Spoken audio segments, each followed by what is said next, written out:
Nagpipress con ngayon po yung Congress Prosecution Panel. Person of the respondent has been acquired already.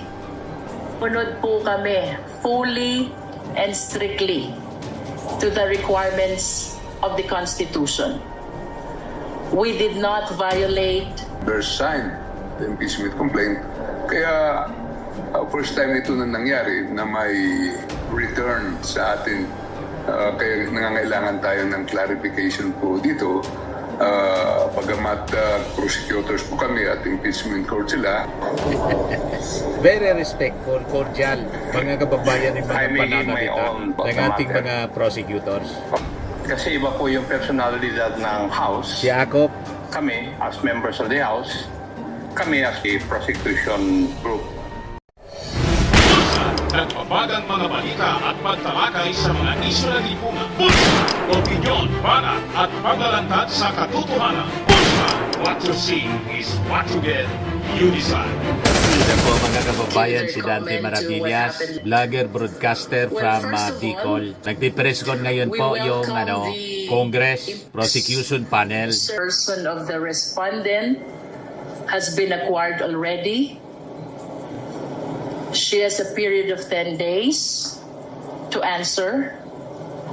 That is non-extendable.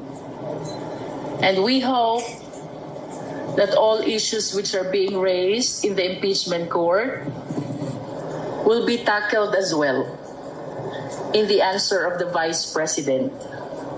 So finally, the people of the Philippines will see from the answer of the Vice President what her defenses are. Isa lamang po ibig sabihin nito, yung pag-acquire po ng jurisdiction ng impeachment court sa ating respondent kay Vice President Sara Zimmerman Duterte, it only shows na tuloy na ang impeachment trial. No one can stop this anymore because jurisdiction has been acquired already by the impeachment court over the person of the respondent. Now, with respect to the action of the Senate last night, the impeachment court requiring us to issue a certification about the compliance with the Constitution with respect to the filing of the impeachment complaint, as well as the second order, and that is for the 20th Congress to confirm whether we will pursue this impeachment complaint. Medyo ang prosecution panel po ay nalalabuan dito sa naging order ng impeachment court kagabi. So we resolve to seek the clarification of the impeachment court. With respect to the first order, application pertaining to our compliance with the Constitution in filing the impeachment complaint, we maintain our position. Sumunod po kami fully and strictly to the requirements of the Constitution.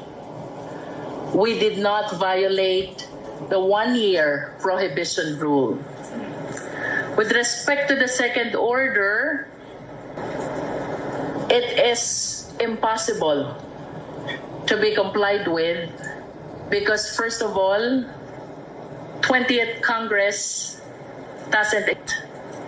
Tayo po ay nasa ika-labing-siyam na kongreso pa lamang. Mag-a-adjourn pa po, and we will be looking forward na mag-convene naman ang pa-20 Kongreso ng Pilipinas. That will be on July 28, simultaneous with the SONA. I wish to add, nakatanggap po tayo ng liham, or should I say, ng liham from the social media that the anticipated presentation of the articles of impeachment is canceled.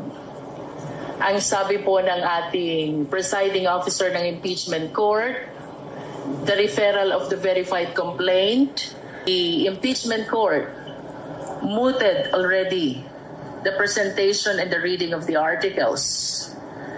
This will be part of the clarification that we will be seeking from the impeachment court, sapagkat batid po natin na itong presentation ng articles ay bahagi ng Senate Rules on Impeachment, and we seek the guidance, we seek the enlightenment of the impeachment court so we can properly comply to the order that they issued last night. Finally, we wish to take advantage of this opportunity upang pasalamatan po ang taong bayan. Sa lahat po ng sumusuporta sa prosecution panel, sa House of Representatives, we had a mass this morning attended by different civil society groups. May mga nakasama po tayo religious leaders and even victims of EJK. Maraming salamat po. Rest assured, ang House of Representatives, ang prosecution panel, naninindigan po. Tuloy ang laban para sa katotohanan, hustisya at pananagutan. Maraming salamat po. Thank you, Madam. Who would like to give a message? If none, we will take the first question from Marian Enriquez of TV5. Good afternoon po. Marian Excited Enriquez din yung po, mic. TV5. Ma'am, thank you, Kong Jinky, and to the rest of the prosecutors want to answer.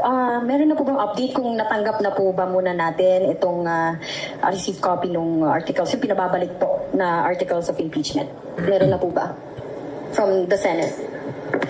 We have no official information yet whether the articles of impeachment, which according to you is being returned by the Senate, was received already by the Secretary General.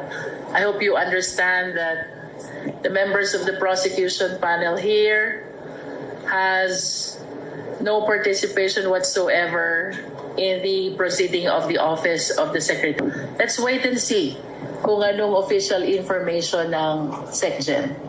But ano pong action po ng ating prosecution team? Tatanggapin po ba itong articles of impeachment, yung pag-remand? And what was your reaction to that while watching it last night? Well, in my opinion, as one of the member of the panel of prosecutors, to give way to the clarification which we want to seek from the impeachment court, I would defer receiving the articles of impeachment from the Senate, including whatever orders they will be transmitting to us. This is not disobedience. Definitely, ang gusto lang po natin mangyari is to seek guidance and enlightenment first so we can properly comply with the order of the impeachment court.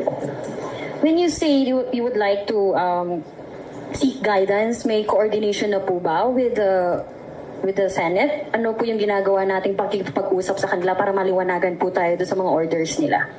We'll be drafting the necessary motion seeking for clarification of the order which they issued last night.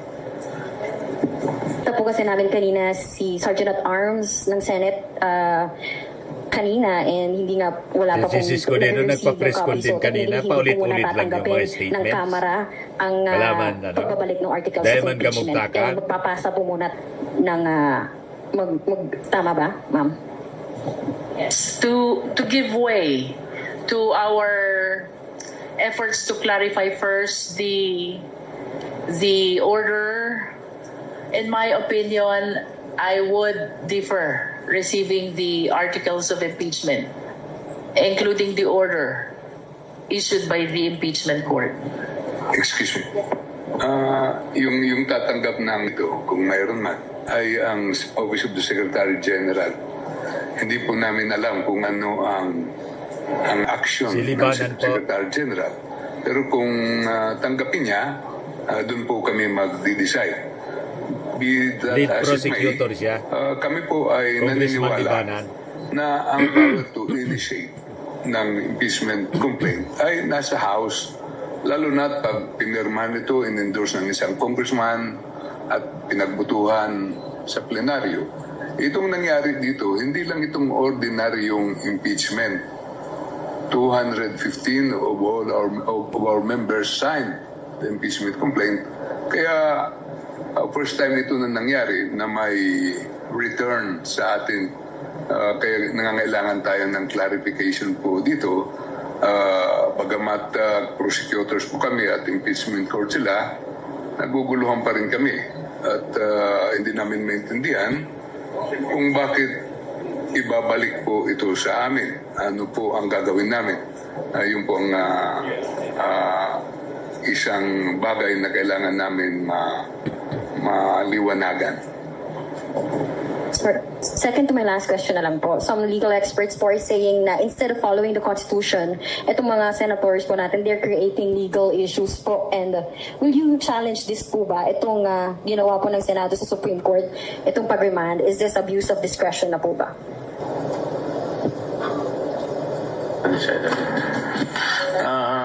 Ito pong sa ngayon, ang Si Congressman Chua ng Maynila, desisyon ng Joel Chua. House Prosecution Panel is to submit clarification muna. So with respect to other legal remedies, hindi pa namin to napagdidesisyonan until such time ma-receive namin yung sagot sa clarification. Kung Chua, you also mentioned kanina nagtataka kayo dun sa ginawa nga desisyon ng Senado at sila pa yung nagmosyon ng Senado, and you quote, sinabi niyo po, sila na yung parang nag-aabogado mismo kay VP Sara Duterte. Yeah, How parehas optimistic yung are you po na sinabi natin. there will still be a fair and Nag-take impartial off, trial? hindi man para maging judge, kundi yung po maging ay personal abogado. opinion ko po, alam ko ano yung opinion ng aking mga kasama. And in fact, nung aking rin pong personal na opinion, ito pong ginawa na pagbalik sa amin ng articles of impeachment ay sa aking paniniwala ay unconstitutional dahil wala naman po ito excuse me, wala naman po ito na kapangyarihan at ito po ay inaasahan natin na kung meron man mga motion na gagawin po nito ay yung sa defense. Kaya yun po ay aking personal na opinion. Anyway, okay na po. Thank you. Thank you. Isa Ubentanyo Umali from GMA DCWB. You are recognized. Isa. Net 25. Magandang hapon po. Umiwi nung status nung article of impeachment in your point of view na kagabi po ay dinicide nga po ng impeachment court na mayroong mga nakita silang mga procedural lapses and constitutional question doon sa 7 article of impeachment kasi pinoint out din nung mga nag-motion, particularly Senator Alan Peter Cayetano, yung first, second, and third impeachment.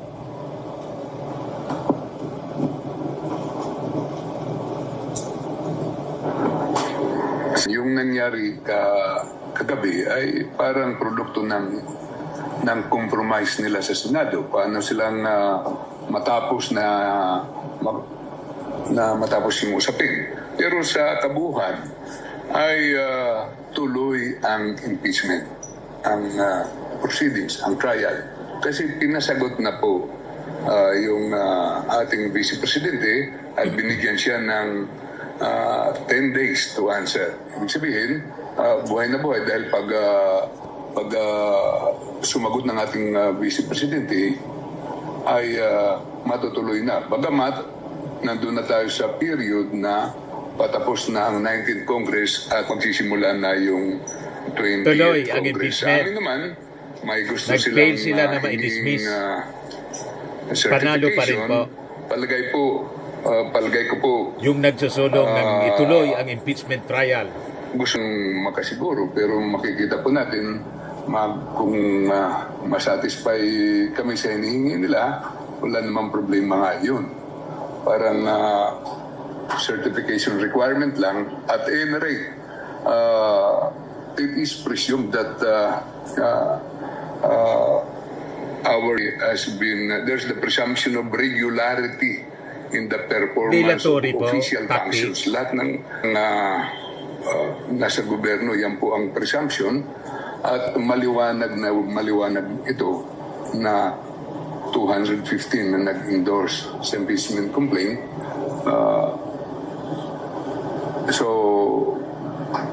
ang take namin, tuloy po ito. So in your point of view as prosecutor, particularly Tuloy.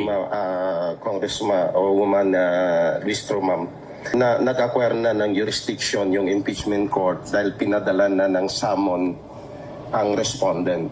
Pero hindi kaya yung summon na yon pending the action of the Senate last night na kine-question nila yung regularity ng article of impeachment, hindi kaya yun magamit ng depensa para questionin nila na anong sasagutin nila doon sa summons? Well, in fact, the article of impeachment was remanded to the House of Representatives. Under the rules, and even in ordinary courts, not just the impeachment court, yung service ng summons, that triggers acquisition of jurisdiction. Ayun. And that is why I said earlier, we welcome this development. Bagaman naguguluhan po kami dun sa order kagabi, we are happy and thankful to the impeachment court because finally, the summons has been served already to the Vice President. And as I have stated, this only shows tuloy na tuloy ang impeachment trial. I wish to believe na yung hinihinging certification ng impeachment court is only a clarification or perhaps affirmation ng naging compliance ng Senate filed the impeachment complaint. Correct. But I wish to Bigo pa rin si humbly Bato. invite the attention Bunggo. of the people to the ruling of then presiding officer Juan Ponce Enrile during the time of the impeachment trial of Chief Justice Corona. Ang sabi po niya doon sa resolution, when there is compliance in the two basic requirements, that is the signature by at least 1/3 of all members of the House, and there is the verification, the filing of the impeachment complaint already enjoys presumption of legality. And that cannot be questioned anymore unless there is strong controverting evidence. Napakaliwanag po niyan. And I believe that this is still a very good law which should guide our impeachment court. No? Gusto ko lang pong balikan yung inyong question kanina. Anong status ng articles of impeachment considering that there are efforts to return? I humbly believe that the case is very much active and alive. Why? No less than the order of the Senate last night stated that the case is not dismissed, Yun. not terminated. Yun. Ibig sabihin, buhay na buhaso, pending sa impeachment court, reason also kung bakit kami man po ay nagtataka kung bakit ibabalik ang articles of impeachment dito sa House of Representatives. One last point from my end. Ma'am, since we know na co-equal body ang Senate, House of Representatives. The House of Representatives will initiate the impeachment. The Senate will be the trial court. Since na hindi ba ito isang insulto sa co-equal body?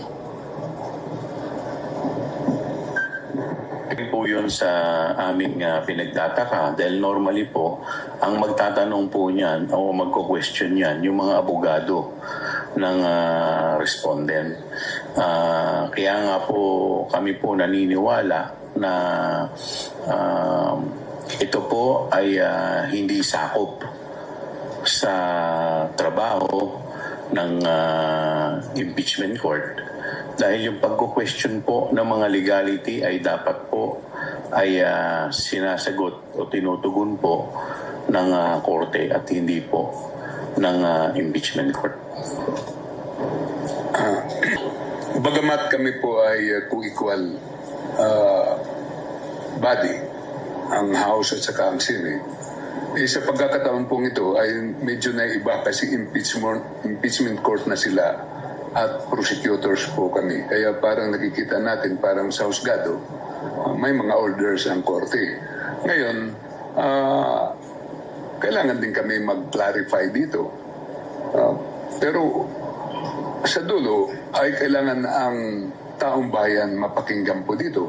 Kaya kung kinakailangan makinig kami at gumawa ng mga hakbang para matuloy po ito ay gagawin po namin bilang public prosecutors.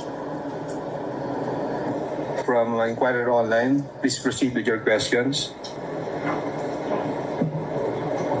Natanong na po, sir and ma'am, natanong na po kasi yung tungkol sa yung pagiging quasi-judicial ng impeachment court na merong mga proseso na ina-adopt yung impeachment court na galing sa mga regular na courts. Pero pwede kaya maging dahilan po ng Senate na dahil hindi naman sila korte, pwedeng mag-motion yung mga members ng yung mga senator judges. Pwede kaya maging dahilan yun. Kasi technically po, sa korte, di ba, hindi naman po nagmo-motion ng judge. Tumatanggap lang po sila ng motion. Pero dahil quasi-judicial po, pwede po kayang mangyari yun. Medyo naiintindihan ko po yung pinanggalingan ng pagtatanong ninyo kasi nung nag-oath pa lang sila ay kailangan silang maging impartial, di ba? Doon sa oath pa lang ng mga senador na nagko-constitute sila na impeachment court. Pero nakikita naman po natin na pwede nilang gawin kasi ginawa na nga kagabi. Pero whatever it is, kami pa rin ay may respeto sa kanilang proseso at nagagalak din po kami na ipagpapatuloy po ito. Kaya nga, binigyan na ng summons ang ating Vice President. Po kasing previous briefing na sinabi Representative Zamora na hindi ipupull out ng House yung articles of impeachment from the Senate dahil walang mechanism sa 19 to do that. Is this sentiment shared by everyone or would it be the basis of the clarification? As far as the prosecution panel is concerned, no? Maliwanag naman po sa Constitution. The House of Representatives has the exclusive power to initiate all impeachment cases. Tapos na po ang trabaho ng House of Representatives in as far as initiating the impeachment complaint is concerned. Hindi po tama na ito'y aming amyendahan at lalong hindi tama na ito'y aming i-withdraw. As a matter of fact, the ball now is in the hands of the Mali Senate. po, unconstitutional Whose yung mandate ginawa by ng the mga Constitution senador po. is to Mas magaling try yung and to Congress. decide. And by deciding, dalawang bagay lang po yun. It's either they acquit or they convict. Correct. Sabi ng mga constitutionalist. Yan po from my end. Naintindihan po namin yung courtesy na in-extend ng prosecution panel sa impeachment court just like in any other legal proceeding. Pero to break the ice, gaano pa po kahaba yung pasensya nyo? ang dami na po kasing nangyari na parang delay, ganyan.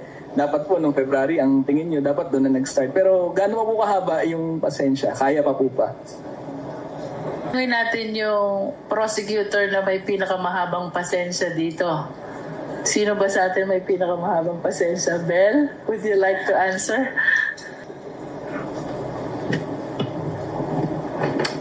Opo, Si mapagpasensya po Bel kami. Zamora. At kami naman po, ginagawa lang naman po namin ang trabaho namin under the Constitution. So, kung ano man po ang sagot namin sa maski anong press briefing, maski anong interview, we are all united in following the Constitution, and lahat po ng gagawin namin henceforth will be under the Constitution and under the Senate impeachment rules. Very respectful, cordial, mga kababayan ng I mga may give my pananalita own ng ating mga prosecutors. Kasi iba po yung personalidad ng House. Si Akop, Kami as members of the House, kami as the prosecution group. Kaiba po yun. As members of the House, co-equal kami. Pero as prosecutors, we obey yung mga orders ng mga judges. Di po ba? So, kami sumusunod sa mga utos ng impeachment court because we are the prosecutors. Pero kung the way I look at it, yung pong communication is addressed to the House. So, yung House leadership ang magkukuha nito. Magde-decide. Hindi po kami ng mga prosecutors. Yun lang po ang take ko rito. Marami po salamat. Ang tanong hanggang saan yung pasensya po namin. Kami po ay gusto po rin namin magbakasyon. Sisinidyin na kami ngayong gabi. Pero nautusan po kami ng plenaryo na mag-prosecute. Kaya nag-aaral po kami at naghahanda. At nakahanda po kami. Ito po ay utos ng taong bayan sa atin. Pero sabi nga nila, it takes two to tango, di ba? Pag nag-prosecute kami, wala namang korte, anong magagawa po namin? Kaya nandito tayo sa sitwasyon ito, na thankful naman kami na may patutunguhan din ito paglampas ng 19th Congress patungo sa 28th Congress. Siguro, ganun ang konsolasyon po natin. Pero sa ganang sa House na party, nandito po kami at gagampanan po namin sana ang aming tungkulin ngayong 19th Congress. At kung kami po bibigyan ulit ng ganong duties and responsibilities, lalo na't lahat naman nanalo yung nandito, at mag-iba pala except isang prosecutor namin, gagawin pa rin po namin yung aming katungkulan. Yung aming tungkulin. Maraming salamat po. Jonathan Nandal of GMA 7. Guidance and directive ni Speaker. Ng articles of impeachment. Meron po ba? If ever? Wala po namang isinasabi sa amin si Speaker. Nandun ang ating Speaker yata. Very busy ngayon sa pag-inspection ng San Juanico Bridge. At andito na tayo. Hindi na kailangan nito ng guidance ng Speaker. Tayo po ay binigyan na ng tungkulin ng plenaryo. Kaya siyempre, nagmi-meeting na lang kami kung anong susunod na hakbang na gagawin namin. Sa ngayon po ay yung clarification kung ano man pag dumating sa atin yung kanilang communication.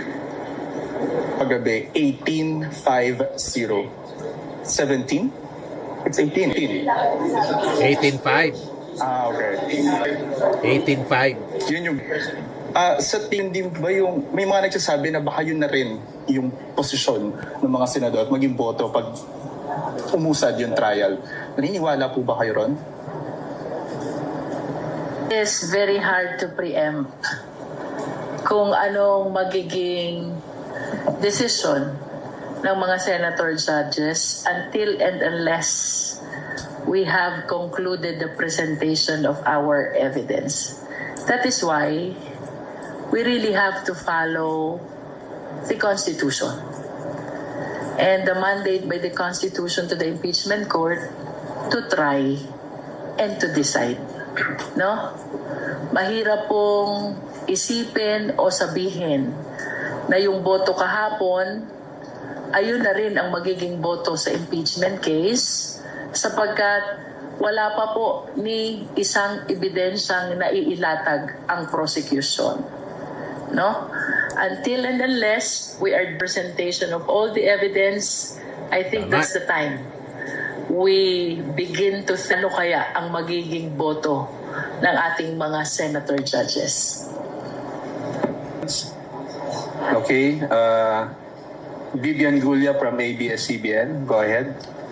Okay. Ma'am, as far as the Senate is concerned, ang decision po nila ay i-remand sa House of Representatives yung articles of impeachment, but ang House po ayaw munang tanggap articles of impeachment while seeking clarification. Will it be accurate to say na mayroon pong deadlock? I don't think so. We are not defying the order. We are not disobeying the order. What I said earlier, we are deferring the receipt until we are clarified on the actions taken by the Senate last night. Ano ba yung tatlong actions? Number one, they're asking for the certification of the House of Representatives that we complied with the requirements in filing an impeachment complaint. Itong requirements po na ito ay ang pagpirma ng at least 1/3 of all the members of the House and the verification, of course, at non-violation of the one-year bar rule. We are certain, and it is in the face of the impeachment complaint, that we are fully and strictly compliant with the requirements of the Constitution.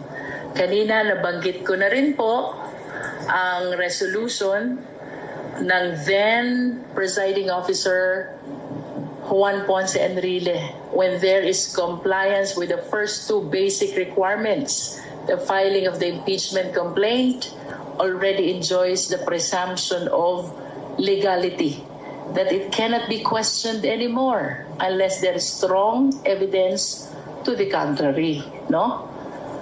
Pangalawa, they're asking for the confirmation of the 20th Congress, whether it will pursue the impeachment complaint against the Vice President. How can this order be complied when the 20th Congress does not yet exist? Wala pa pong 20th Congress. Nasa 19th Congress pa lang po tayo. So, who will comply? The second. Number 3, bagaman ito po hindi order nila, but I saw a letter in the social media, rendered moot ang presentation of articles because the verified complaint has been referred already to the impeachment court. Ito po'y gusto namin mag-clarify lahat sapagkat yung una, we are fully compliant with the Constitution. Yung pangalawa, wala pang 20th Congress. At yun pong pangatlo, the presentation of articles, that is part of their own rules. And we are ready to present the articles. Why suddenly biglang rendered moot when no less than the impeachment of the Senate provides for the same? Again, defy. We do not disobey. We are merely deferring receipt of the same to give way to the clarification of all these issues surrounding the actions taken by the Senate last night. That is in as far as I am concerned, as part of the prosecution panel, because as I have said earlier, hindi naman po bahagi ng trabaho ng prosecutors ang pagtanggap nung ibinabalik na articles of impeachment. including the receipt of whatever order issued by the Senate, especially if it is addressed to the House of Representatives. Let us wait and see as to the action that will be taken by the Office of the Secretary General. Pero may assurance po ba na susunod kung halimbawa ma-clarify na po or depende pa sa magiging response ng Senate? As soon as this is clarified and the clarification is in accordance with the Constitution, the Senate rules on impeachment and other existing laws, we will certainly abide. Dahil kagaya ng sinabi po ng aking mga kasama, ibang usapan to, impeachment court ito. Sila po ang judges at kami po ang prosecutors. We are morally bound to follow the orders of the impeachment court. Clarification lang din, ma'am, kasi last day na po ng session today. So wala po bang compliance na mga ngailangan ng House plenary action? At this point, what we are considering is to prepare a motion seeking for clarification. Also, sa tingin niyo po ba yung ikalawang utos ng Senado ay parang admission na rin na pwedeng tumawid sa 20th Congress itong impeachment trial? That's the way I see it. And that's one of the several things that I wish to welcome. Yun pong kautosan nila na address sa 20th Congress, indeed, is an implied admission already that we can continue the impeachment trial until the 20th Congress. Final clarification. Yung withdrawal ng impeachment complaint or articles of impeachment by the House, it's off the table. Tama po ba yun? And are you considering to bring the matter to the Supreme Court? About the impeachment complaint being withdrawn, that is outside the power of the Congress already, because we have concluded our function and power to initiate the impeachment complaint. Tapos na po yun. The ball is already in the hands of the Senate, whose duty is to try and decide. No? Walang amendment, walang withdrawal na manggagaling po sa House of Representatives. Hindi po yan pinapayagan ng Constitution. And then your next question? That is a matter that we have yet to discuss. Ma'am Jerbel, clarification lang kasi ang sabi ninyo, since nag-acquire na ng jurisdiction ng impeachment court doon sa impeachment case, doon sa nakita nyo na napost sa social media that renders moot and academic, yung supposed to be today a presentation na ng article of impeachment. Miwino, kumbaga, clarification, tinututulan nyo yung cancellation ng presentation since the impeachment court acquired the jurisdiction on the matter. We are not opposing. We are seeking clarification. And perhaps if the impeachment court will issue an order that the presentation of the article is impliedly complied with, we may accede to that. We're just following the Senate rules on impeachment. And the presentation of the articles is one of the significant part of their own rules on impeachment. Siya subing-subing is now acknowledged. Po, medyo related din po sa question ni Ate Vivian kanina. So, kailan at paano po magsiseek ng clarification sa Senate if Congress adjourns signed by today po? I mean, the past few months has shown us that the Senate refuses to convene into an impeachment court kapag walang session po. So, I guess, is it possible na yung 20th Congress Senate na po yung makapagbigay ng clarification sa House po on their motion kagabi? That's the question to the good-looking prosecutor, Rog Gutierrez.